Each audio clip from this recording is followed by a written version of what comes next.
Hello, good evening, sir. Should we begin? Yeah. Hi. Yeah.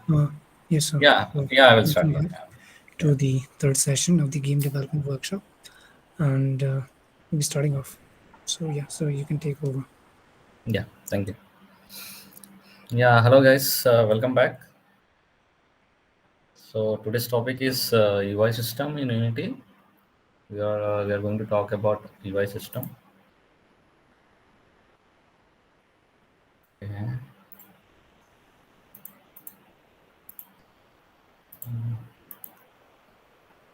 So. Uh,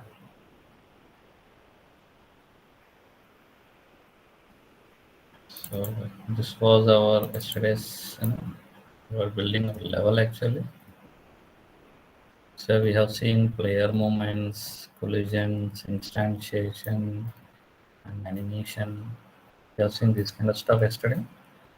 And today I'm going to talk about UI. So for that, I just downloaded some free assets actually, like images, all icons, different types of icons.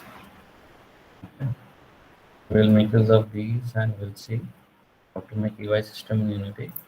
And I have some demos as well. I'll show you. These are free assets. Even you guys can download from Unity. Okay, they're all free assets. And here I have something animated fruits. Sprites. These are all sprite animations. You can see.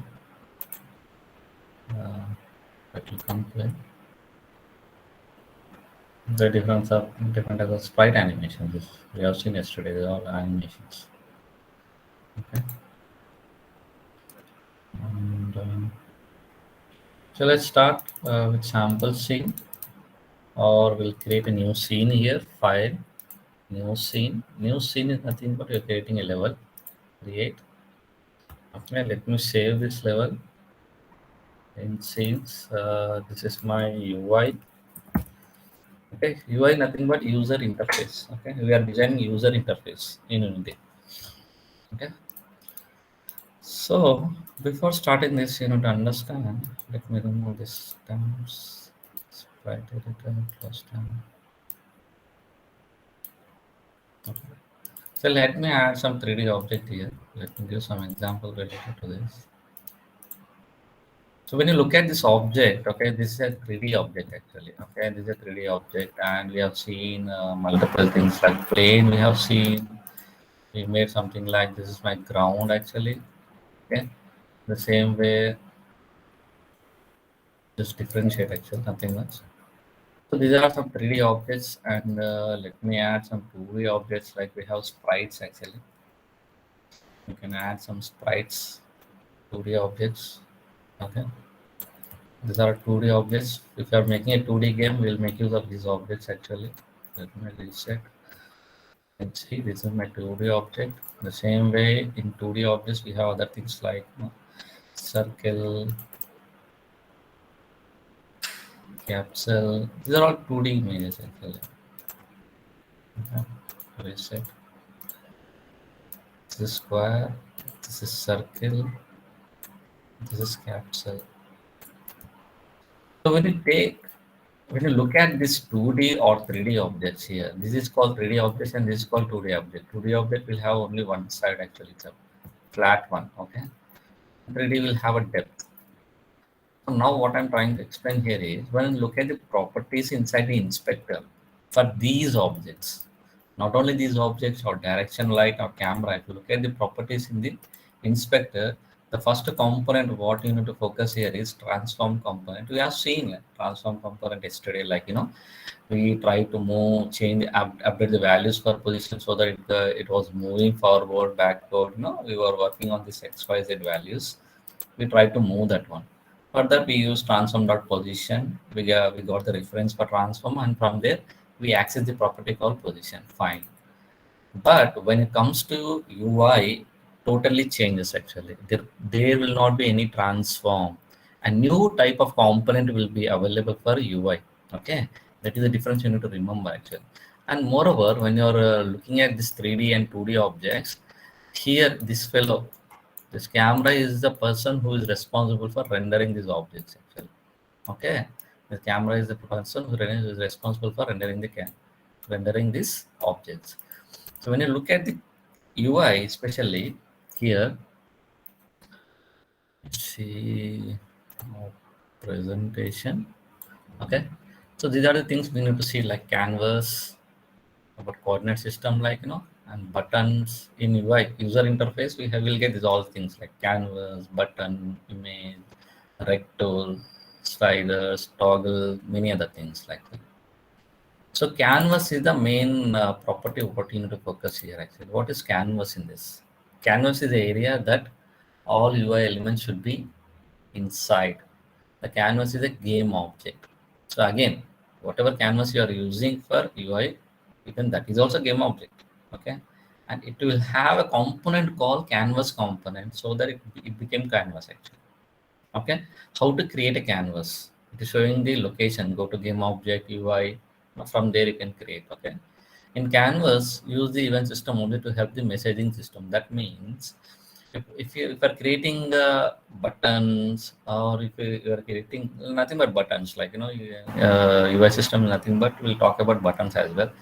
Button is nothing but that should be an interactable object actually. How you'll do that one? When you're clicking on that, how internally it will trigger and how we will get the information. That is called event system. Is telling it. Canvas uses the event system object to help messaging system. So it will, when you're clicking on that, it will take an input and it will trigger somewhere. There, if you are writing your own code, from there you can manage actually. Okay, but we need to get the information, right? You're clicking on that so and so object. Okay, you're clicking on play button, you're clicking on settings, you're clicking on the pause button, many other things, like clicking or picking something on screen, like so that interactable part, how you can how internally happens is nothing but canvas. This canvas uses a component called object called event system actually. Okay, we'll see now what is canvas, how to create a canvas. Inside hierarchy, I'm inside hierarchy only. Right click inside hierarchy, you can see a special tab for UI, user interface. There you can see text related content. The two types of text are available: images, buttons, toggle, sliders, scroll bar, drop down, input field, canvas, panel score, scroll view, and event system. You can see event system and canvas. These are the two names we have seen just now: event system and canvas. Here event system, here event system and canvas. Okay, so let's see, let me create a canvas directly, rather than, I don't want to click anything, I just directly I want to click on canvas. Okay, I want to click on canvas here. When you're clicking on canvas here, just see, if you look at canvas object got added here, and when selecting this, you can see a very big window here, very big window. Okay, and parallelly you can see event system. I did not added this one actually. It will add automatically. That means when canvas, you're trying to add canvas, canvas will have require a event system for communication, for sending messages. That is what this slide talks about. Canvas uses the event system object to help the messaging system. Okay, so if you are deleting this one, make sure you need to add that one. Suppose if I'm deleting the event system, nothing will happen. You won't get any errors. But when clicking on the buttons, that will not work actually. The messaging system will not work. You won't get any error actually. So you have to remember, like whenever canvas is there, must and should, canvas should be, event system should be there. How to add it back? Go to UI. On the bottom, you have event system here. Okay, event system. So these are the two important properties you have to remember: canvas and event system. Okay, if you look at the canvas, you see it is in rectangle, white line, by bordered line, and this is called canvas, where we'll add all our UI related text, scroll, anything on screen, whatever you see, buttons, everything will be inside this canvas only. Okay, now if you select any other object rather than canvas and event system, if you select any other object like main camera, direction light, or cube, if you see, it is showing somewhere at the bottom left actually. If you see, let me scroll little bit here. See, So I'm scrolling. Please observe. Don't get confused. Canvas will have a very big window. That's the reason I'm using a word called very big window. Very big. Okay. But if you look at the 3D objects here, if you double click, it will zoom in. Okay. This is my 3D objects. But these 3D and 2D objects, camera will be rendering and the sizes of them will be very small. Okay. But when you're creating a canvas will be default size will be this much. You cannot edit this one actually. You cannot edit actually. See, you don't have option of editing this one. Okay. So when you look at the other objects and the canvas, you can observe the difference. This is having transform. Canvas is having a different type of transform, rect transform. Okay, this is a new thing which added in Unity after 5.5 version actually. 5.5 version. Before there was no UI specific UI system in Unity. It was a big headache, you know.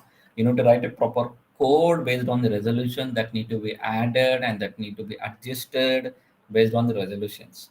So that all hard coded will be done, before 5.5 version. After that, what happened? They came up with a new package UI system, and from there, the problem got solved. Now they here everything will be done by this. Just you need to do a couple of settings, so it will automatically adjust based on the resolution.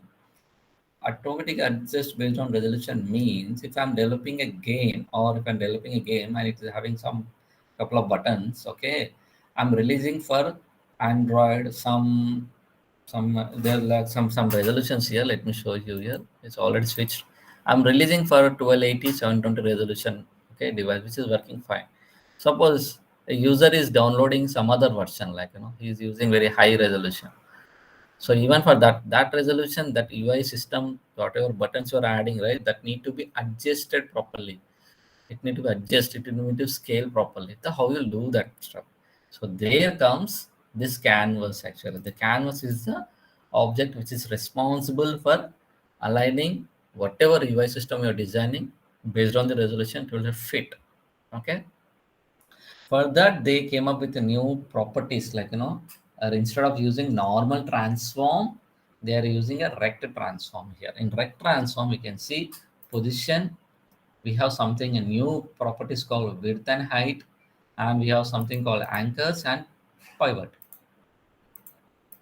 Okay, this pivot and anchors and rotation scale we have already know rotation scale and position, and new things like width and height, anchors and pivot points. These are the new properties were added actually. Okay, this is about rect transform. We'll see how to use, how to play with that. And apart from this, if you see canvas will have three main objects. One is graphic raycaster and canvas scalar and canvas.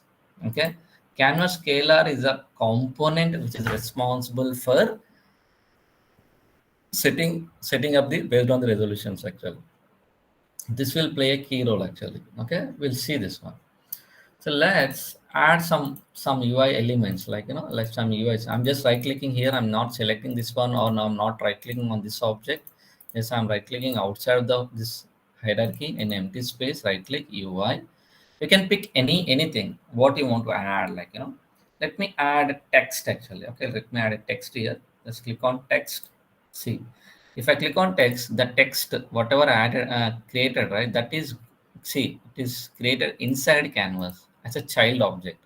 So whatever UI element you are adding, like image, text, or toggle, or loading bar, like scroll or drop down or input field, whatever it is, canvas related, that will be automatically added inside canvas.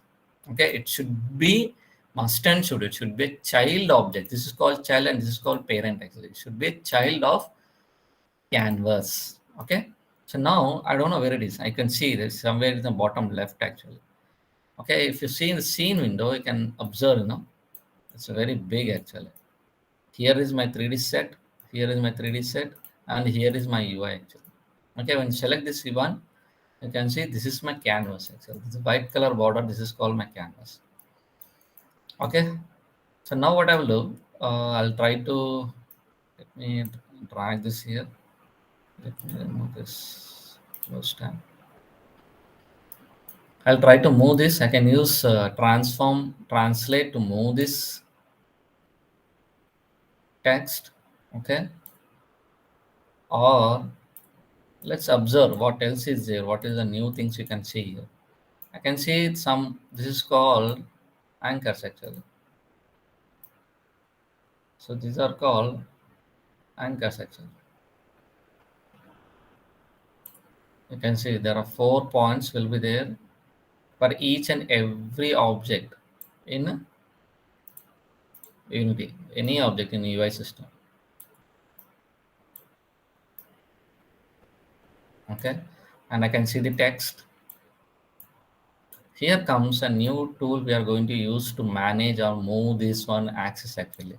At the top, if you see hand symbol, translate, move tool, rotation, scale, and there are 4 dots you can see. This is called a rect tool. The special tool only for UI, only for UI. So when you're working on UI, make sure that use this one. Okay, even for moving, even for scaling. Okay, you need to use this one. It will come up with 4 dots here for blue dots. I can see there is a one blue dot here inside this. This is called pivot, and these are called anchor points actually. These are some properties you need to know, like what is the use of anchors, what is the use of the pivot, and what is the use of these blue dots actually. Okay. So now what I'm doing, I have a text here. Let me see. Select this object and go to inspector. Instead of rect transform, we look at the text component. Because of this text component, this became a text object actually. Okay, let's look at the properties in text. In text, I can add any type of even paragraph. I can add here. I can add a simple text. I can add a combination words and numbers and everything here. Okay, let me do one thing. Let me pick content from here itself rather than writing. Okay.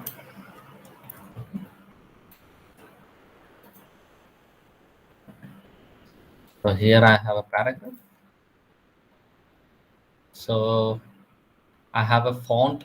You can add your own font. Right now I have only one font. You can add font in your project actually. You can get it from your Windows. You'll get a number of fonts. You can download fonts as well. You can add in your project and that will be visible here. Okay. And we can bold the text. You can, these are basic properties of text actually. Here we have font size. You can increase the font size. Okay. There's spacing between words. I think this is spacing between lines, line spacing. You can add a space between lines. Okay. And if you look at the paragraph, under paragraph, we have alignment. You can do alignment. It will start from top left or from the middle and bottom right. So even you can change the color of the font here. Okay, guys. You can add a color to this. And these are some properties like raycasting padding actually. I don't know what is padding. So leave it not required actually. So we can add a text. You can add your own font here. Okay, you can add a size, font size here, and the line spacing between them. Okay, minimum one is required, I guess here. Okay, fine. And we have some alignment here. These are some options actually. So what happened? Sometimes we required more options to work on font, more on text actually. So what happened? They added a new package. Okay, that was designed by indie users actually. So later, what happened? The Unity people have purchased, or I don't know what they had did. Finally, they added that font related thing into as a package actually. You see, this is a normal text. We can't perform some different types of operations on this actually. This is a normal text. And moreover, nowadays people are not using this text for gaming actually. Okay, this text is given by Unity by default, and most of the people are not using this right now. Okay, they are using another text that is called UI Text Mesh Pro actually. Text Mesh Pro. They added one more component, and here you can do multiple things actually. If you look at this, I'll show you the difference between this and that actually. Here also, if we this is a Text Mesh Pro component, you'll have a text over here. Let me add same text, and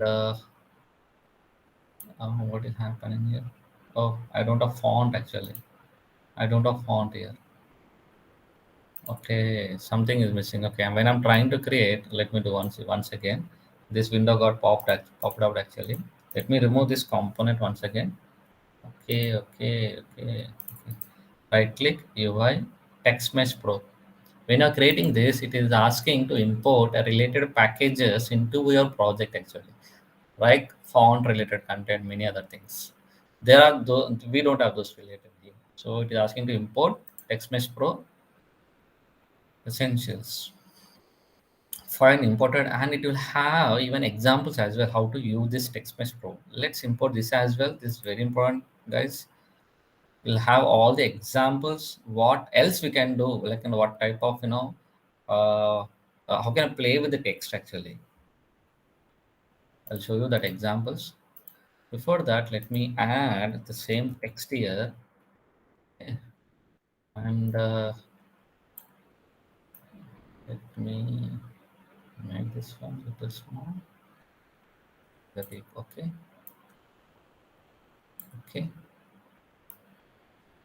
Okay.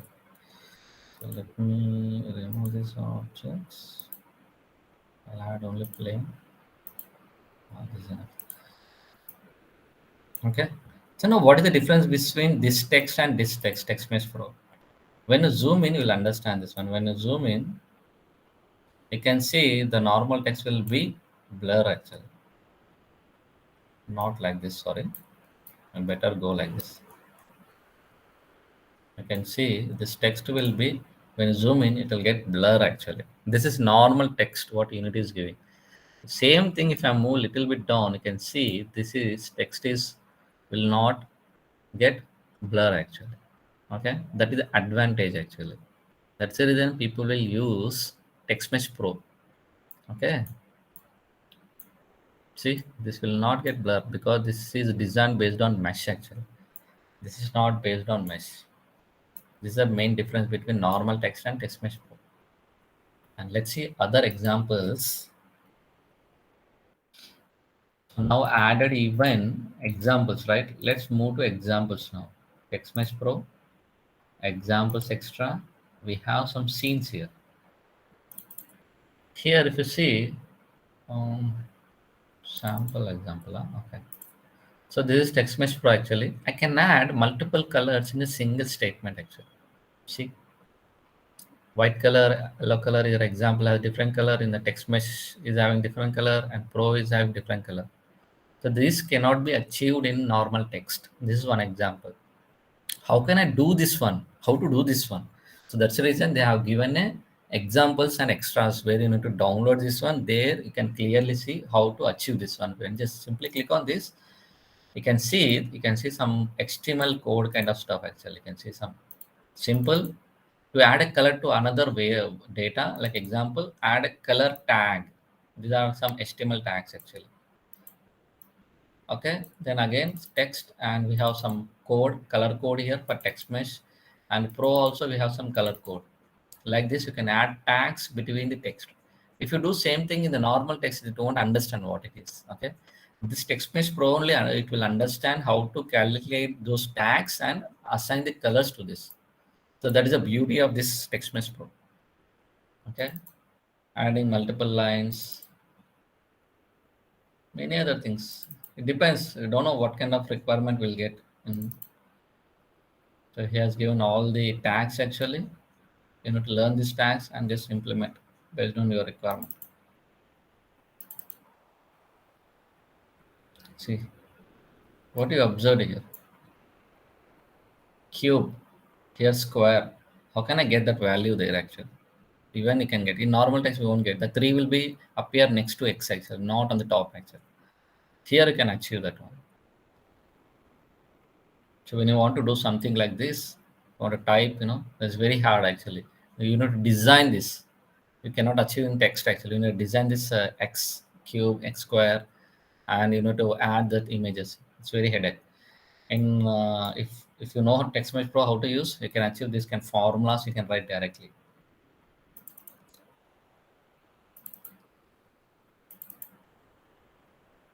Many points, style tags, link examples.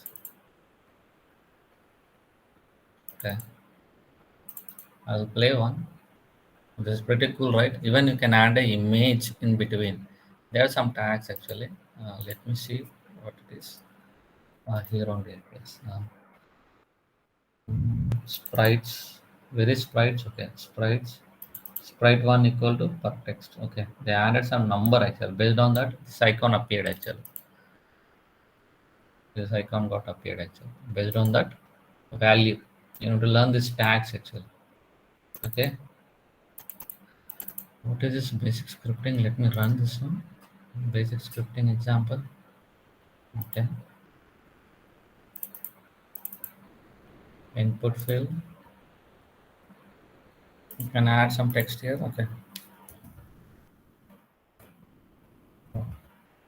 chat box. Huh?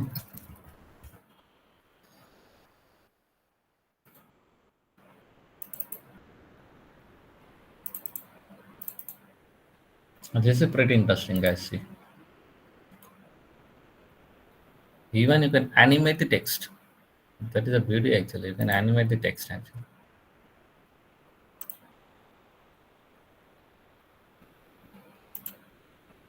Okay, this is the final thing. Final example in this. Even the light will react with the text actually. The light part, when you have light, see, the light is moving actually. When lights are moving, the text for text you can add texture actually. For text you can add texture. Generally font, whatever font you take, right? For font you cannot add any uh, texture. Means images to there. You cannot add actually. Here we have option to add our own style of texture, our own color, and even for light also it will react. It is looking like 3D, but it is 2D actually. Like 3D, what it is 2D.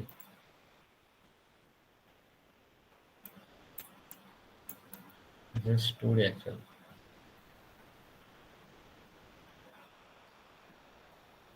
This is about TextMesh Pro, right? Hello, sir. Yes. Sir, are these about normal maps? Yeah, yeah. Normal maps, OpenGL and that. Yeah, I'll show you right away. We'll have some textures, it'll have some properties I'll show you here. See, adding images like, textures, normal map, bump maps, we'll be able to add them Yes, sir. based on so that can be those properties are available here to add actually.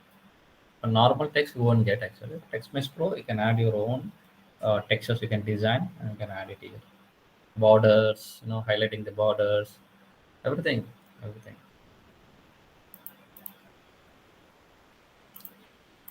So make sure that download these examples so that it will be easy how to use them.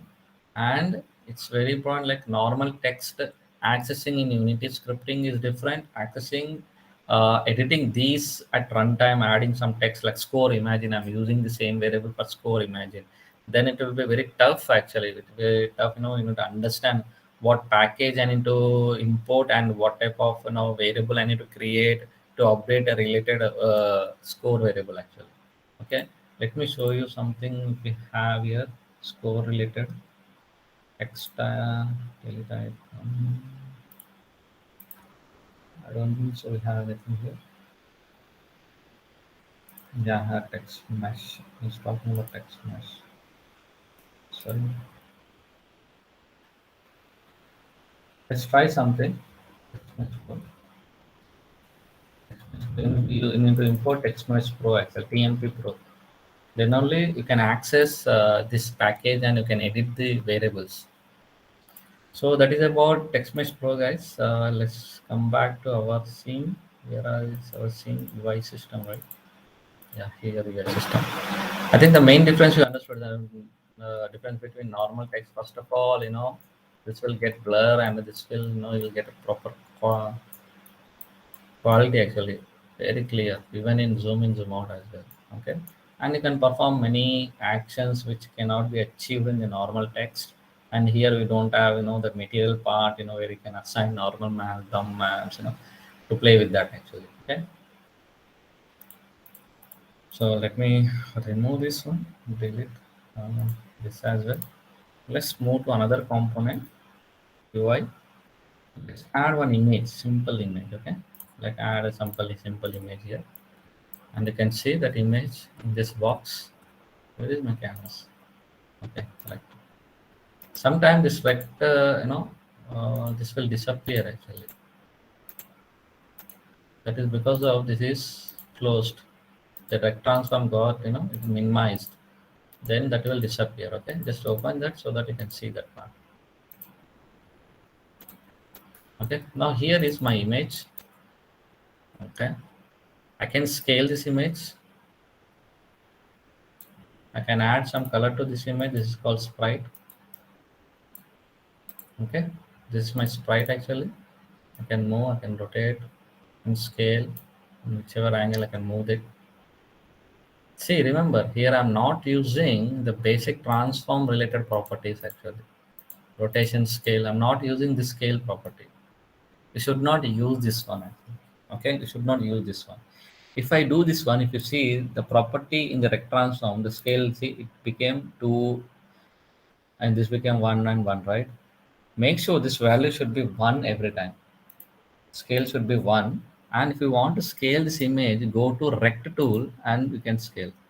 So this in UI, it's all about width and height value. Okay, you know, to modify this one, not scale, it should be 1 every time. Remember, this is very important. Okay, you know, to scale, making use of rect tool here. Okay, so now I have image here. So now I have a task for you guys. Add 4 images at 4 corners actually. Add 4 images, simple. Simply right click, UI, image. Drag, whatever side, doesn't matter. Just try to add at 4 images at 4 corners. And first, after adding, even I can do duplicate. Select them, Control D.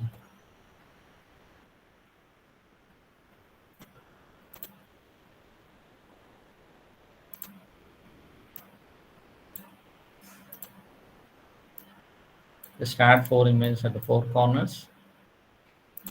Possible add some more images exactly in the middle. It will snap actually to show you where it is. Blue color line, red color. Just drag it. Control D. Okay. It's the requirement you need to do. Just add 6 images like this. After that, file, build settings, switch platform to Android, and now observe by changing the resolution actually. By changing the resolution, try this. I'm in the landscape. This is in landscape. Check in the landscape only. Okay. If you are doing in checking the portrait only. Don't switch like landscape to portrait to landscape. I'm going little bit lower version here, lower resolution, 800 into 480. Now see, I can't see any button on my screen. But images are here. See, out of box. If I go a little bit, this was my previous resolution. Yeah, now it came back. If I go a little bit higher resolution, it was 1280. Now I'm going for 1920. So now button, see how they appeared here. It came in the middle actually. So we don't know in which version user will play the game actually. The UI system, what you guys are providing, it should fit for all resolution. How to do that one? That is our requirements. Let's get back to our this is the resolution what we are working so far. Okay. Now how to achieve that one? Let's play with this. Okay, I have some these white color anchors here. Let's see. Just simply drag. Let me see. Can I achieve any requirement here? I added here. Same select same thing. Just drag. Try guys. Parallelly try. If you have any queries, you can ask me. Simple thing. Add. These are default images. Are already available here in the Unity. Simply add 6 images like this and try to add this anchors, the white color thing, the white color part, like just simply add. I'm adding actually. They are available in the middle actually. I'm just simply dragging. Okay.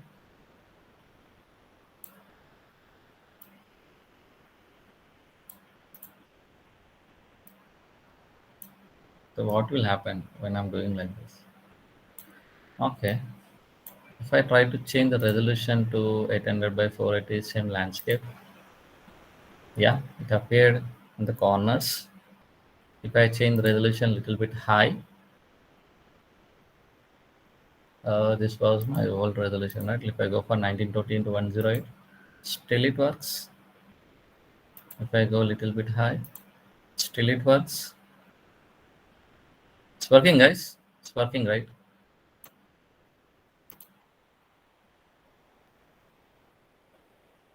So like this, anchors will play a key role actually. Who is playing a key role here? Anchor points are playing a key role here. Okay. So we have other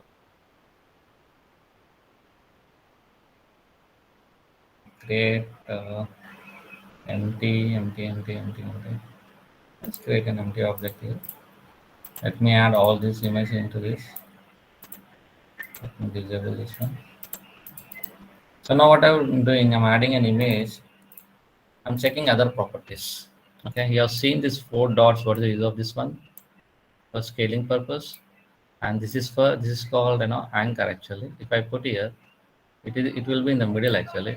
If I try to rotate, see it is rotating like this, right?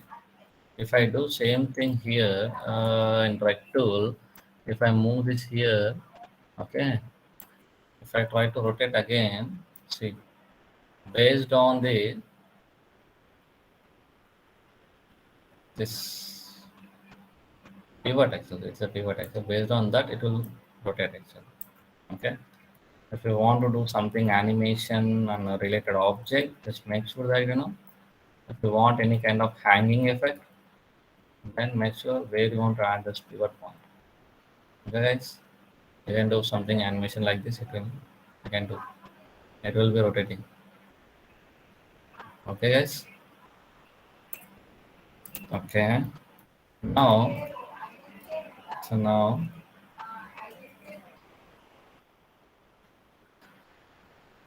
so let's move to other properties in the rect transform actually.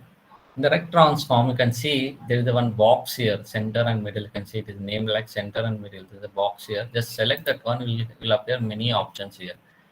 It is already predefined, like where you want to place this image, top left, top middle, top right, middle, hmm, middle, left side, right side, bottom right, bottom left. Like we have some options. If you select, what is happening? Let me just observe what is happening actually. Only the anchor points, are moving actually. Only the anchor points are moving. Okay, not the object. Object is there here only. So now what you need to do means you need to use keys Control and Alt actually. Control and Alt. See, if I'm pressing Control plus Alt, you can see some changes happening here. Okay, some changes are happening. Use Control plus Alt. Just hold it and try to click now. So the object will automatically snap at different directions, based on this. Okay.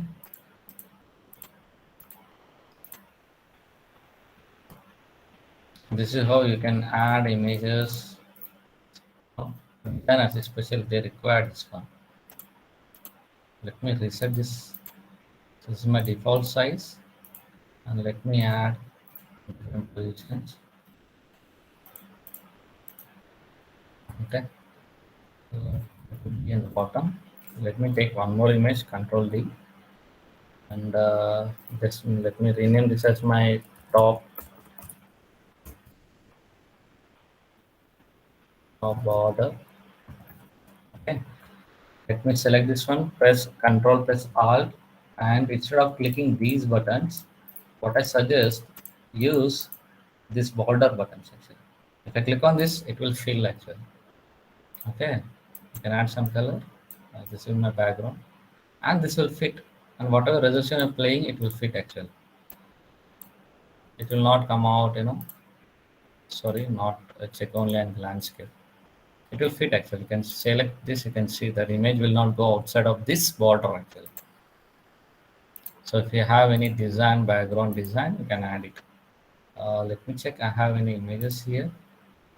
So inside this, we can add only color or you can add an image. Let me check if I have any images here. I have so many sprites here. Um,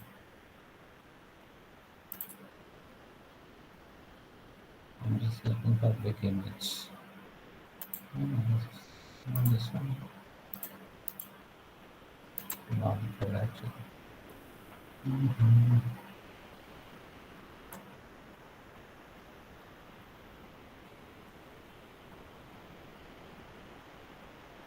Let me check this one. Not bad. Let's pick this one. Okay. So this will be my background. Okay. So now if you look at this, it will not go out of bound actually. It will not go out of bound even though you are changing the resolution. That is because you added this property here. You added this one by using Alt Control, it got added. Now what I will do, this is my top border, right? Let me duplicate this one. Let me make this is my top border, and this will be my background actually. Background, okay. This is my background, and this is my top border.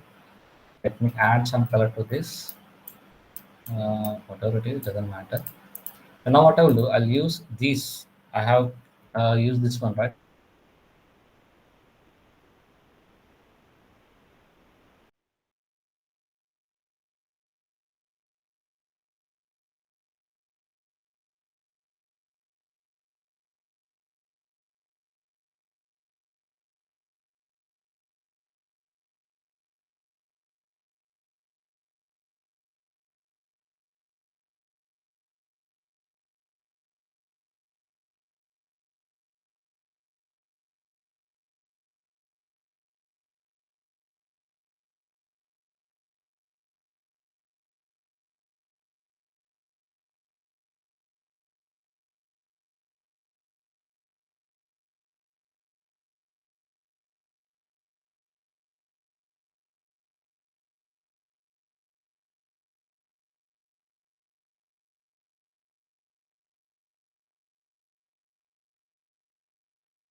Hello guys, can you hear me? Yes, Hello, you. sir. Yes, sir. Sorry, there was a network issue there. So fine. So here, what I'm doing, I added a heading actually. Let me add some message here. This is my option screen. Option screen. Let me scale this one. Just So your drag. screen is invisible. Sorry. Uh,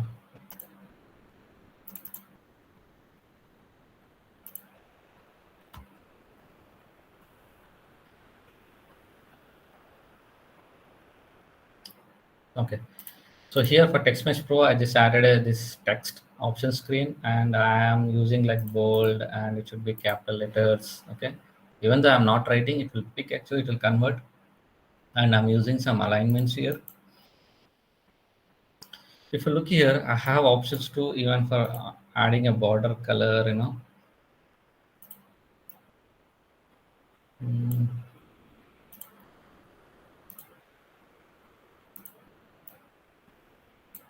I think it's about differentiating to add something else here actually. Extra settings. There are many options actually. You can play with this. So now what I will do here.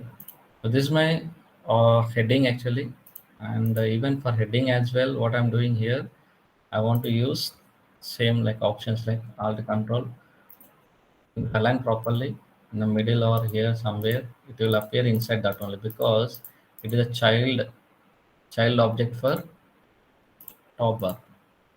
Okay, and this it will be stretched here based on the settings. Simply save and you can check in any resolution. It's not appearing in the middle, right? We need to do some more settings here. Just click this image and we'll do something like this. I hope it will work. Option screens, and now you can play with changing the resolutions. Landscape 1920 to 10C.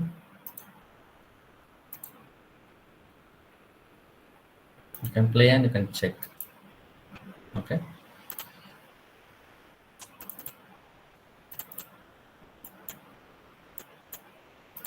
So now this is my image, one more image which I added in the bottom. Okay. So that is about images and text here, and how to change text at runtime. Even you can increase the font here. Let me increase the font actually. Now it looks good actually. Okay. Options. Okay. Let me go. Let's see another options like Let's move to button. Here we have button. When I click on button, it will appear something like this. This is my button. If you look at this, the top one, the white part is called, this image actually. It is a sprite image. Can I change the color? Can change the size as well, whatever size if you want. And you can see some text here, BUTT and button. The button is nothing but this is a normal text. Here we have this is like play button. Okay. If you're creating same button, instead of using normal button, if you have option for text message button. Okay. The text based form button. So I already know the difference between both, right? Yeah, something like so on, this is also game object, and this anyway is a this is added inside the canvas means it will have a rect transform property. Okay, and the images are nothing but sprite images, so we'll add a sprites here. For that we have a image component property where we can change the image. Actually, you can add any image if you want. You can add any image here. Okay, or we have some options in the image like a set native size, to set what actual size of that image. Okay, play button.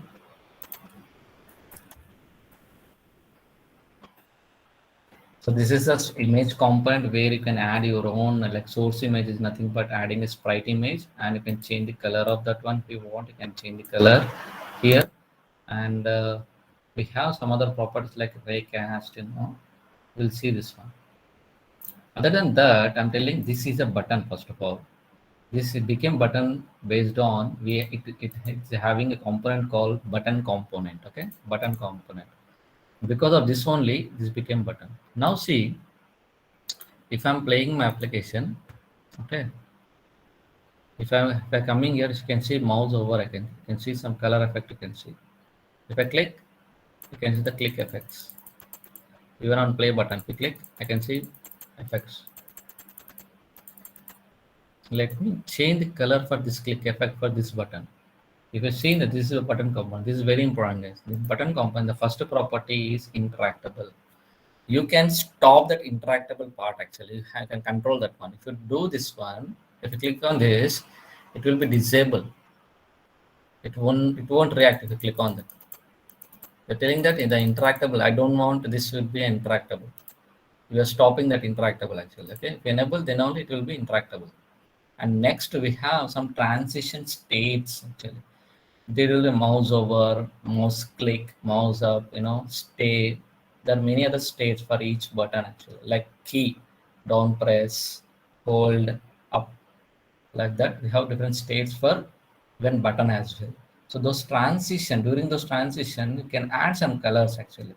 In transition right now, I have option called color tint. That means if I'm clicking, the colors will be added actually. So not normal color, this is my normal color and this is called highlighted color. Let me change the highlighted color to something yellow. And this is my pressed color. When I'm pressing, I'll turn to blue color and selected color, disable it. Let's see. If I'm clicking mouse over, so already the color got changed. Let me change the image itself. Make it white. Make it white. Okay, cool. Or it's very small, right? Let me make it big. Shift. Press shift. It will scale uniformly. When you're scaling this one, don't scale like this. Okay. Make use of hold shift and scale it. It will scale uniform scale. Hold shift. Okay. And what is this text? Okay. Font right. So now I have the button has some transition related content where I can add some, like, based on normal color, highlighted color, pressed color, I change some colors. Let's see what happens. See mouse over, press, press. So these states are already defined. Just you need to make sure, like, you want to play with colors or you want to play with images actually. Okay. Even you can do some animation to that button when you are clicking on that. We'll see that as well. Here in button, like I said, in transition, right now it is in the mode color tint actually. If you select this one, it has sprite swap. You can add sprites actually. When you're pressing that, I'll add another sprite, like, mm, let me see, there is a color image here. So when I'm pressing that, I'll change the white color to red color. Okay, highlighted. On mouse over, I'll go to this, I'll add some other color image. Highlighted will be blue color. Selected sprites, visible, leave it, no problem. So now if I go, see, I'm adding image now. The sprite image I'm adding. I'm not changing the color actually. You have option. You can add your own design. If you have, you can add that image actually. Press another image. Press.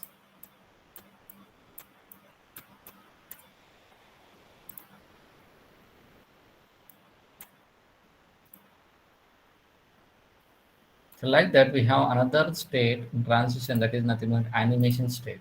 You can add some animations. Okay, it will show you in normal, like, highlighted trigger, yeah, highlighted, pressed, selected, disabled. We have some animation names actually. If you want to create them, or not required to create an animator component or create an animation clip or animation file, you have option here, auto generate animations. If you click on this auto generate animations, it will create automatically and it will ask you where you want to save. Let me add in my animes. Okay, save this as a, this is my play button. Okay, play button. So now it is having some animation files. You can go to window, animation, animations. Yes, animations. Here you can see all animations which are already created, those clips actually. If you want to see more in detail in animations, you can see play button, and in play button you'll have disable animation clip, highlighted animation clip, normal, price to select. These are all different clips are available inside the play button. So now what I will do, I'll select this button, I'll pick any pressed. So I can do some animation on this. Which property you want to do animation here? Let's do on scale part. Okay, I have a scale property here. Okay, This is the scale property. I dragged in the middle. Simply I'm selecting this one. I'm using, sorry, where is that scale?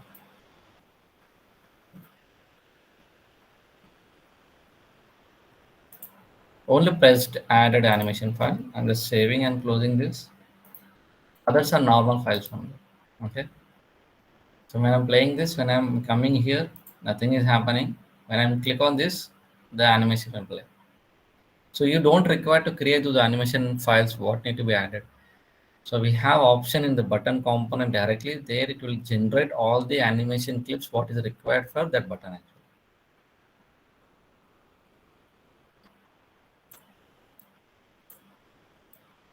We don't require to write a code to run that actually. That's a point you need to remember here. We have some predefined things where it will handle automatically, like mouse over, pressed, highlighted, this kind of stuff. You can add a color, you can add a sprite, you can add an animation, this kind of stuff. So now next important point here is we need to know, like when I'm clicking on this button, how I can get information in my script. So that is where we have an event here that is called on click event. You can see. So you need to pass your information here. So whenever this button got clicked, this event will trigger, and from there you can do your task. Okay, guys. So we have seen sprites, text, button. In button, we have seen some properties like interactable, making interactable, and playing with colors, sprites, and animations. Okay. This animator component got added when you clicked on this create animation clips. That option will have available only once actually. Okay. So it's already added. That's the reason it disappeared actually. Yeah. That is about play button actually. Let me add some variable. I don't want this. This is my play button.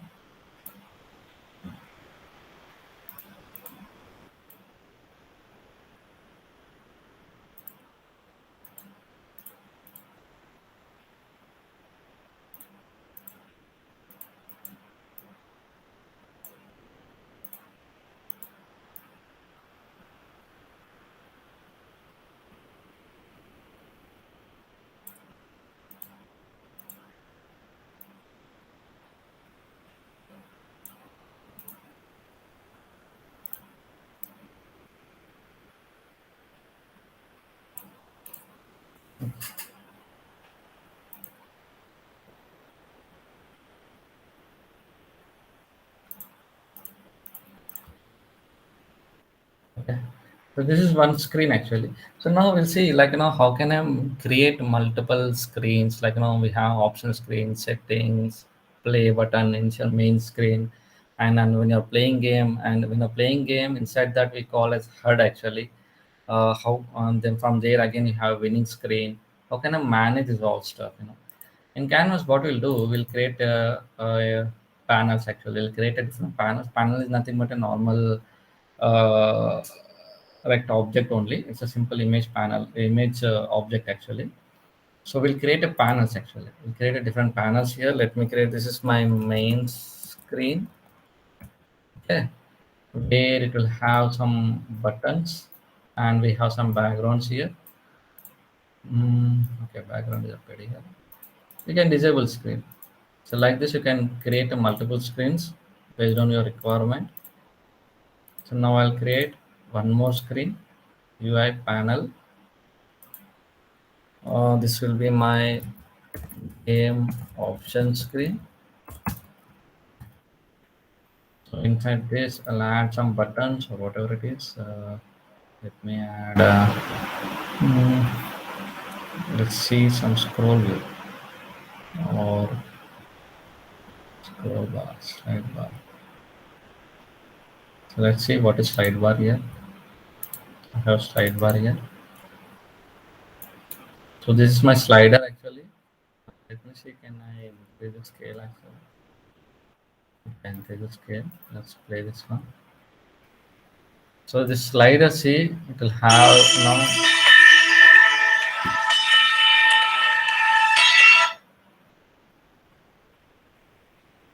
The slider will have like background layer, and whenever it is filling, it will show fill layer actually.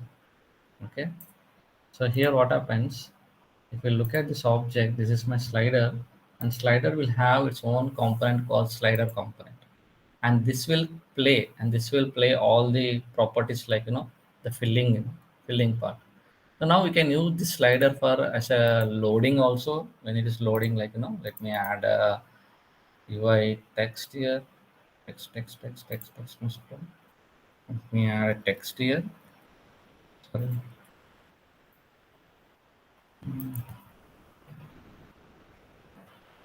Text here. So if we have this answer,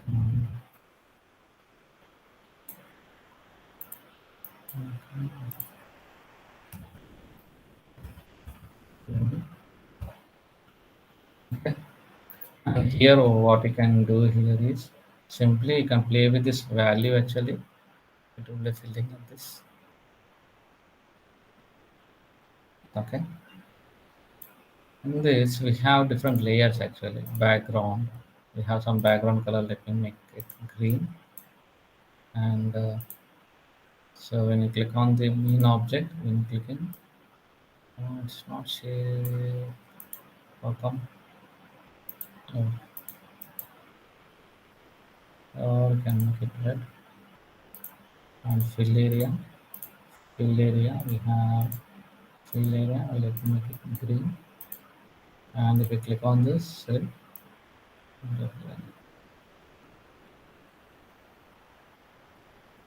Okay. Even you can hide the handle. This is a handle actually. You can hide this handle by making transparent. Um, so that is what happens. No problem. Hide your handle.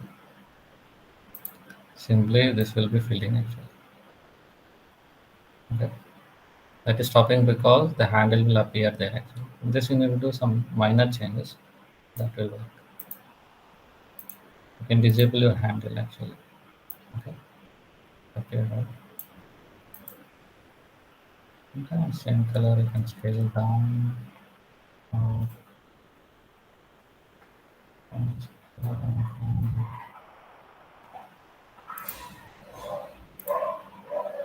can pick the color. What is happening there? So up to you guys. What you want to do.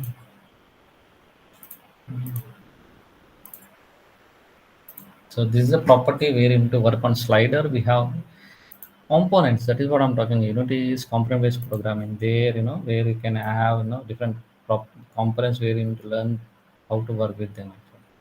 Okay. Here the values of property you need to increase based on the percentage. When loading, simply drag this value. That's how you can achieve. And we have other things as well. Let me show you. Let me scale it back actually. Okay. We have other things as well here. The direction of this one can also be changed actually. It can be from right to left and left to right and bottom to top as well. Okay. Even we have top to bottom. So this is about slider, and you need to know how to access this. Even this can be make non-interactable, so we cannot click on this. So the same thing, the states, down state, up state, there are some color states here, color tint, and we have sprites as well. We have animation, same thing like button, and other properties like the value property is there here. And moreover, you can even we have some other functions like on value changed actually on value changed, where whenever this value is getting changed, this will be triggered, and from there you can get the information on that one. Okay, guys, let me see. There I am.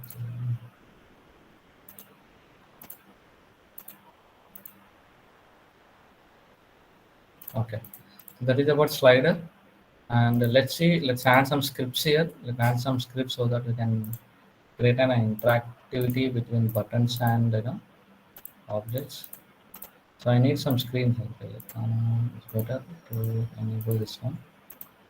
And let's change the direction from left to right, not right to left. Okay. And okay. Slow down. Slow down. So now what I will do, I'll create a script. Now I will see how to do functionality. Like, when I'm clicking on play button, it has to navigate to the option screen, main screen, right? Play button. How to do that one? So inside scripts, I will create another script. This is for UI, or I can make, like, this is my UI scripts only.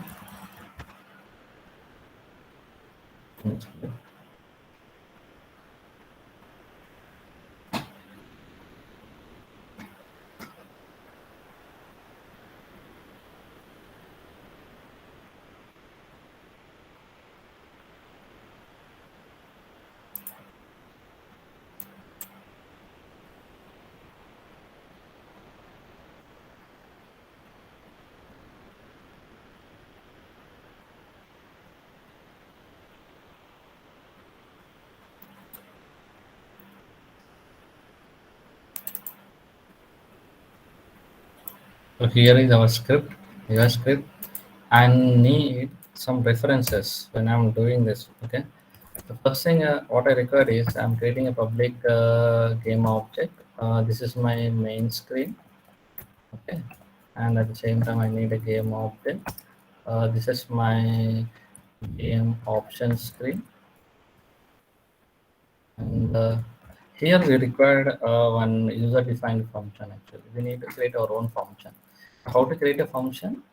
So this is syntax for this void, and you can click on click or button click. You can do whatever with button click. Okay, whenever clicking on the button, this function will be triggered. So let's print some message for time being. Then we'll see how to navigate screen by screen actually. Okay. So here what I'm doing, button got clicked. From here we can, if you are getting the information, so that we can perform some action. We can write our own logic, and this function should be a public function. Make sure. Okay, I'm done with the script. Let's move to project. Here, what you know to do is you can add the script to canvas, or you need to add the script to any object. So what I'm doing, it's better create an empty object saying that this is my UI scripts. Okay, add the script to this. This name can be any name. Uh, User interface. So now I added the script here. Okay. So now when you go to the play button, this is my play button actually. What is this? This is my play button. So I'm changing the name of that object as well. Okay, this is my play button. Inside the play button, we have a component called button component. Okay, inside the button component. Here we have on click. So what you need to do here is just click on this plus button here, plus and minus, plus click on plus button and add your event, add your reference here. So my reference is the user interface where I added the script, user script, UI script. So for this play button, I added this reference here. And in this, for this object, what is having for this object, we have a script actually, UI script. So now what I will do, I'll try to search for the script where here. It is asking to add a function. So I'll search for the script. You can see UI script. From here, you can check for your function, button click function. Okay. So now what I will do, Control Shift C, we have a console window here. You can check the messages here. So whenever I'm running my application, let me make it maximize on display off. So now it is in running mode. If I click on this, see, button got clicked. I can see those messages. Okay, button is get clicked. Yes or no? But I don't know which button it is. Example, I have a multiple buttons here. Like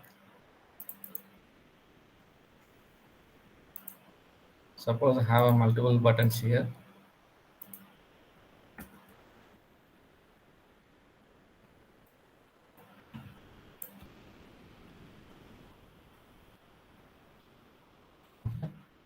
So for every button, what I'm doing, I'm adding an event here. I'm adding this reference. I'm calling the same function on button click. Okay. If I click on play, see if I'm clicking this button got clicked. But which button it is? Which button I'm clicking? How will I know? So how will get the reference? Which button I'm clicking? If I'm clicking on play button, something should happen. If I'm clicking on something else should happen. Yes or no? So how will know that one?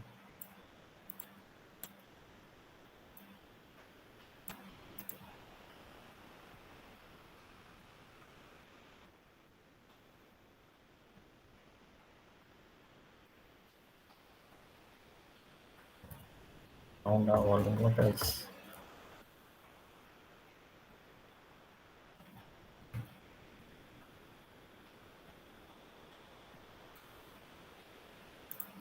So how will I know that which button I'm clicking? Here. I'm clicking Facebook button, I'm clicking on settings, I'm clicking on play button. How will I know? That is very important adding actually. adding argument in the function. Yes. So we need to pass an argument actually. For this function, this is a common function what you're using here. Just pass an argument to this. Okay, when you're clicking on that button, any button, that button reference will be appear here. Based on that, you can take a decision what you want to do. Okay, let's add a parameter here. Okay, game object this button object. Okay, let's see how to add the parameter to this. For these buttons, this is my setting, right? Setting. This is my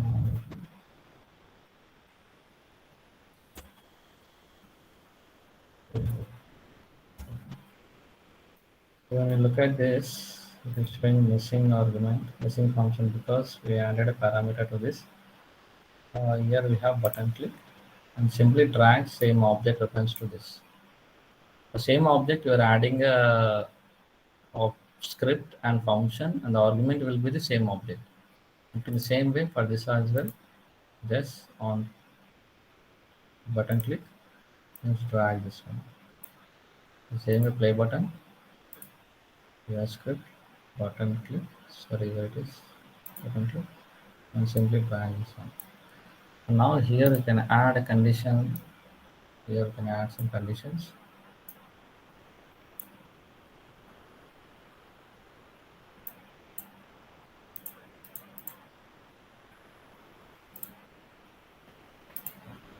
You can add some conditions here, which certificates here, we're simply adding string, button name,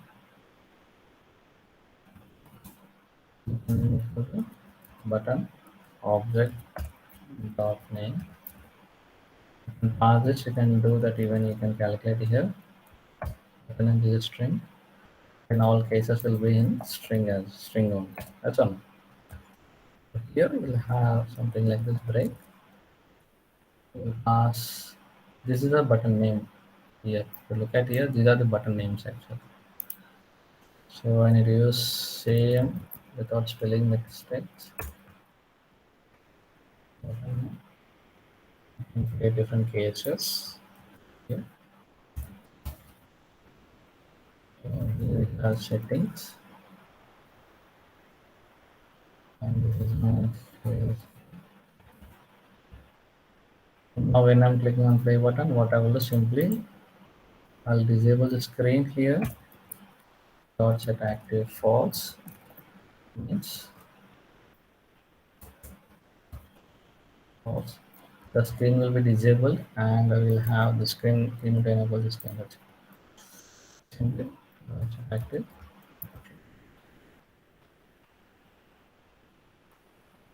So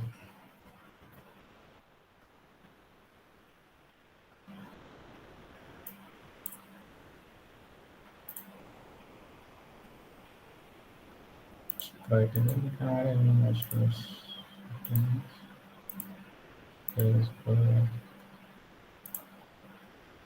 Okay. So when I'm playing this,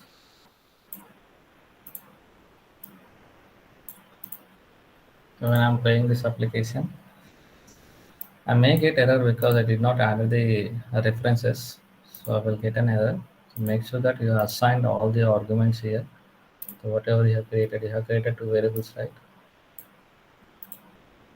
So what is main screen here? This is the object you need to add here, main screen, and this is my game option screen.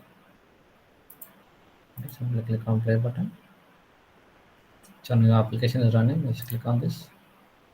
Switching screens. Now you have this screen actually.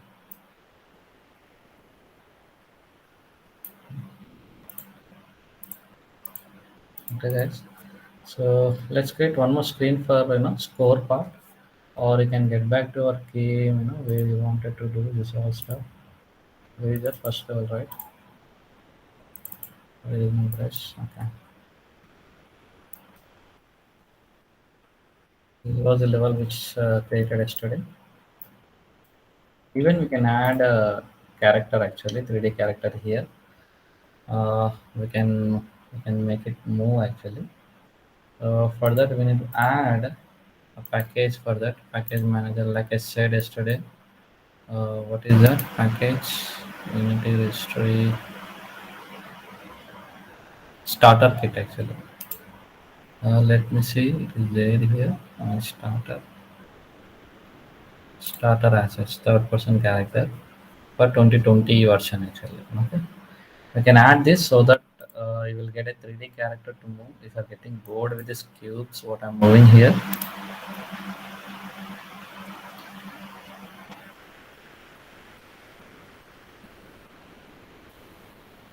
reload.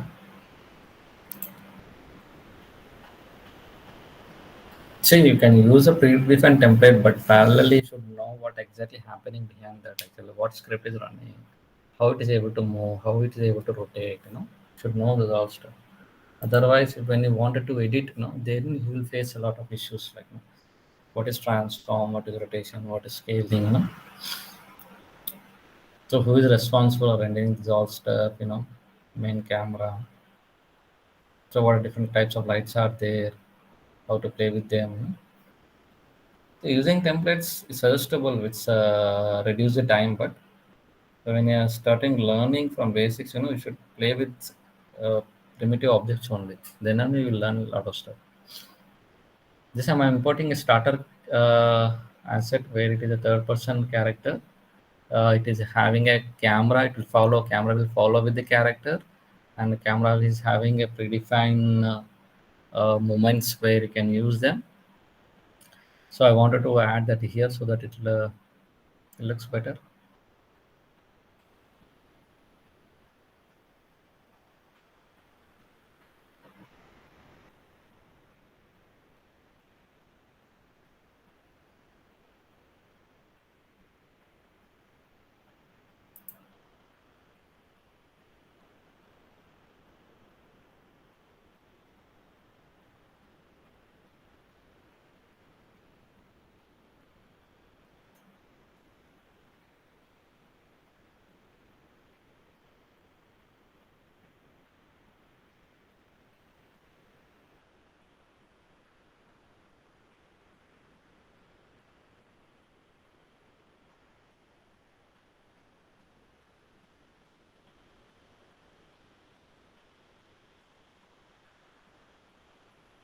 What added now? What happened? Okay, it's reloading actually.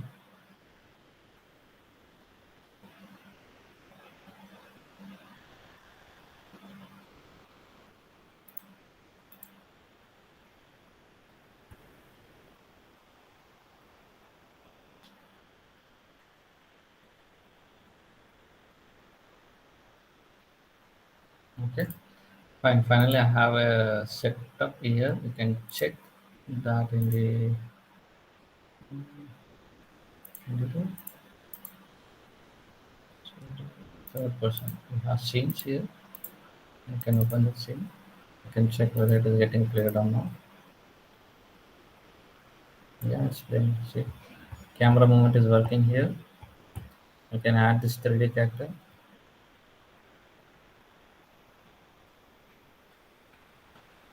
to your level.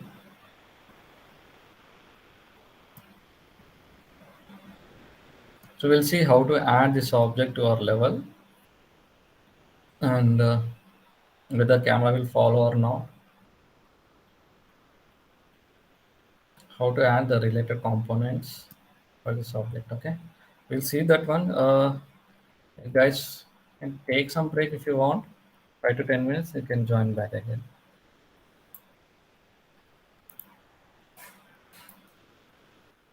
Coming back, we'll see how to add this character to our level actually. Okay, and what are these other components which are responsible, like or the camera follow camera based on player movement, and or even player movement as well. Okay, guys, we'll see you after 10 minutes. You can take break, then come back.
Okay.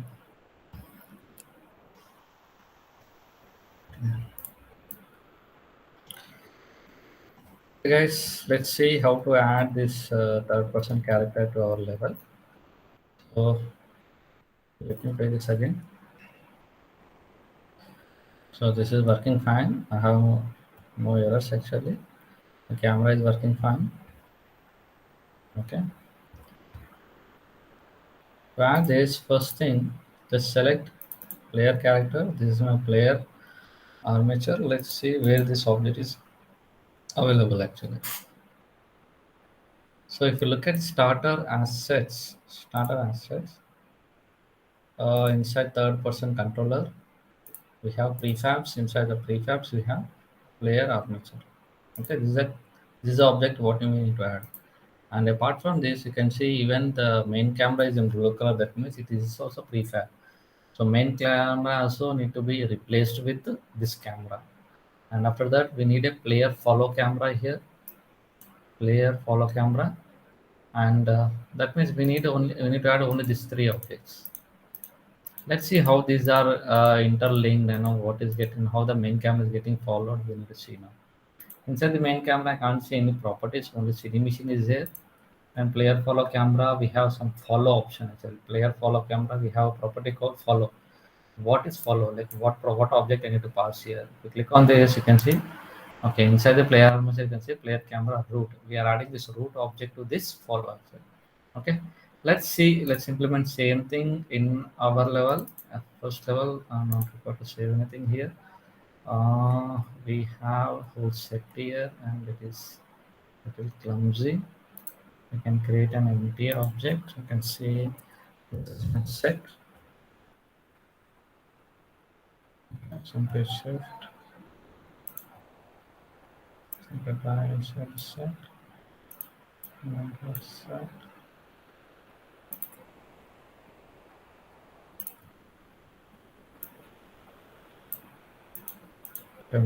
this, okay. And this is your player actually. Disable your player now. And some spotlights. Mm, doors. Let me drag everything into this set.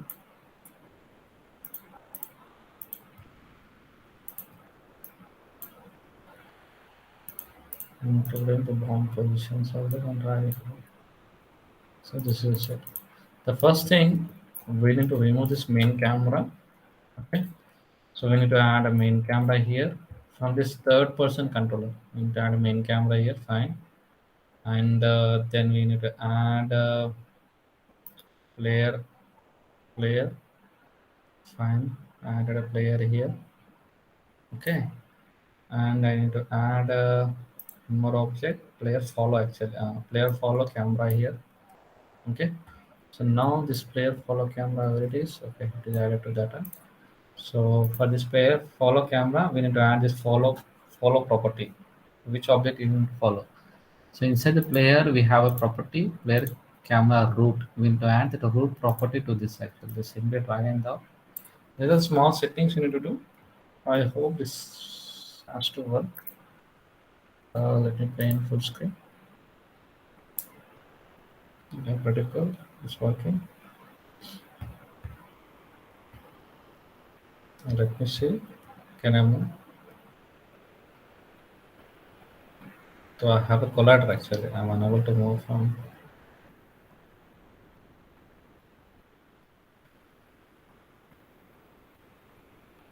Okay. Uh,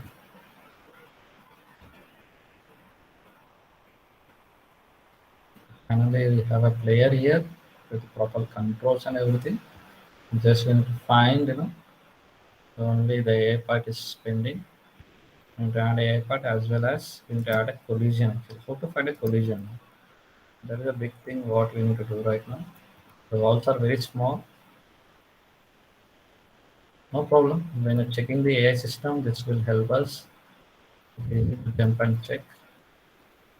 Now, how to provide a communication? Whenever the player is coming here, the door need to be open here. How to do that one? We'll look into that. After that, we'll look at the score part, how to increase the score, how to add score. Here, when you look at this, especially when you're playing game, whatever buttons we are able to add, I'm adding something like, let me add some text here. Uh, Let it be black color, or let me add some interesting color. Okay. Um, and top left. Okay. It's not visible properly. So we can add an image to this. Image.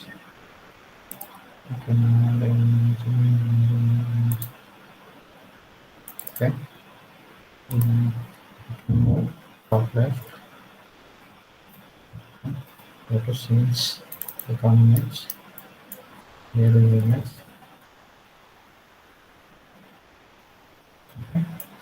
And make it the text property, the child of this one. Here we can change the color. Good. And just now we take a look here. You can change the alignment, bold, and okay. Or simply you can type simple. Looking good actually. Let's see if the font size is okay.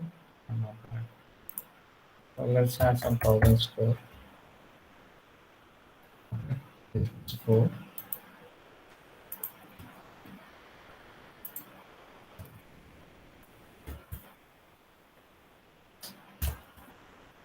Score. Okay, put it where let's add in middle display production. Okay. And parallelly have many other things. Okay. Like mm, slider. Let me add a slider.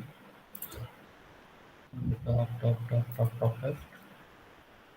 Okay.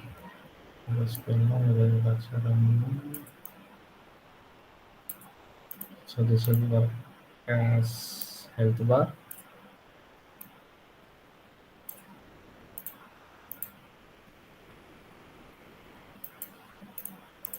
Fill area. What is this background? And this is my green part. And fill area. Nothing but red part. What happens? The health will be reducing here. You can show something health is reducing here. Okay. So it doesn't matter. Just I'm trying to explain here. So tick, tick, tick, tick, tick, tick, tick.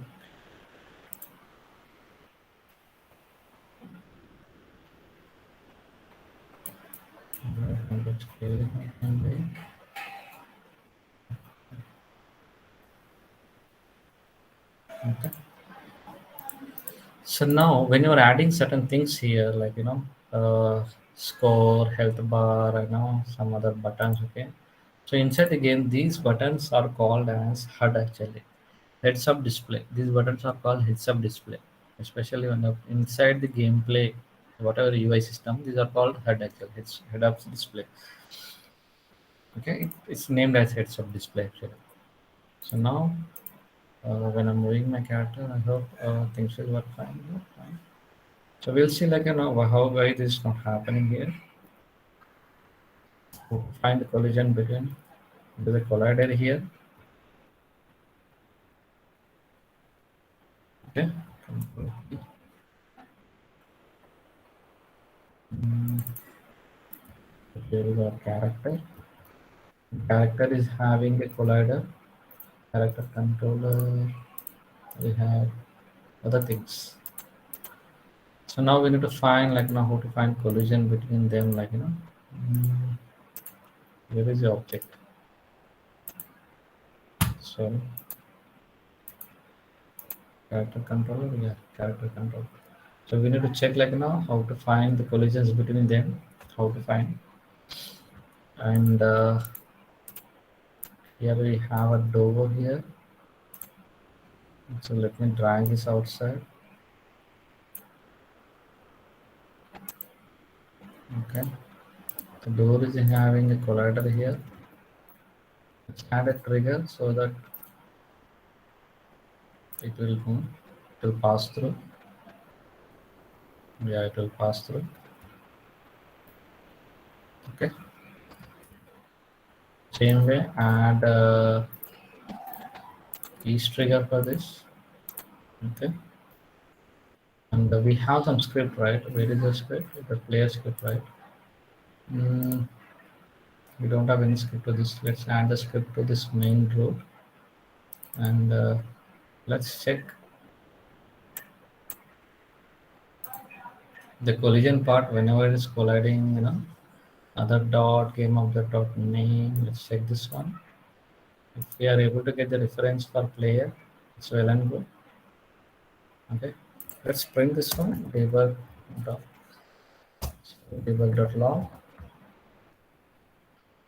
Simply type. We'll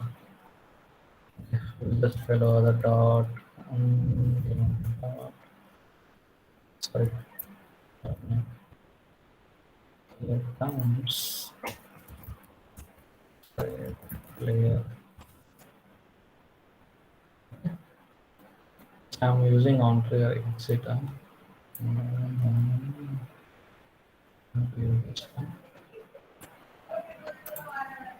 So let me comment this as well. So I'm checking whether the player can I get the name of the player as well or not. So we have some interesting errors here. I don't think so that will affect our development. So I'm going to put okay. Okay.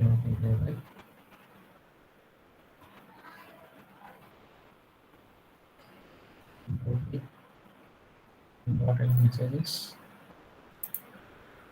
Yeah, I can able get the message actually, player on message. That is enough. So simply copy this. We are getting this error because the player settings actually using the input class. You can ignore that one, no problem. For time being. So now what I will do whenever I'm getting this enter, now I'll change the code now. Simply I'm checking the door on the door itself. If it is a player, then only allow something like that. Okay. The dot game of the dot name equal to it should be and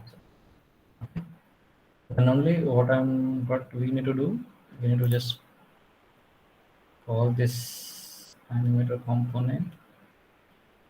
Okay, only this part.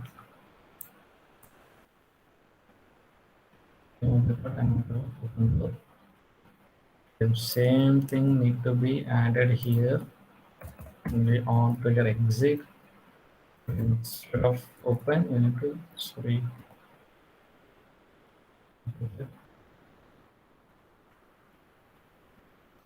call close door animation. Let's see.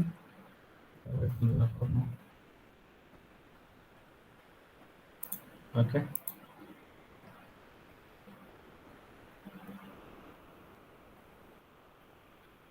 Right.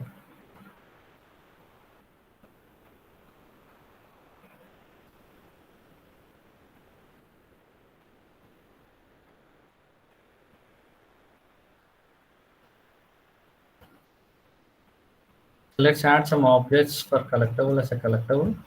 Let's add some coins here and there. Okay. What is happening here? Okay.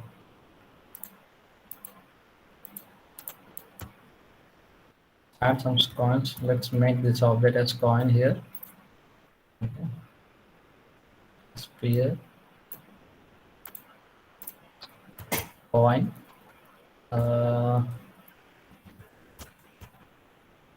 Not spawning actually. Right now I'm just adding them.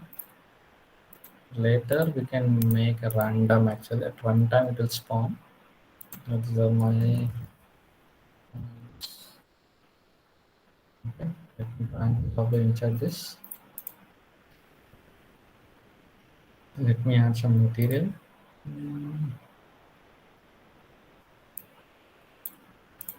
Okay. So it's required each trigger and Mm, I need to add one more script for this. Simply create script C sharp fonts. It also required something like this on trigger enter, on trigger exit. Same thing. I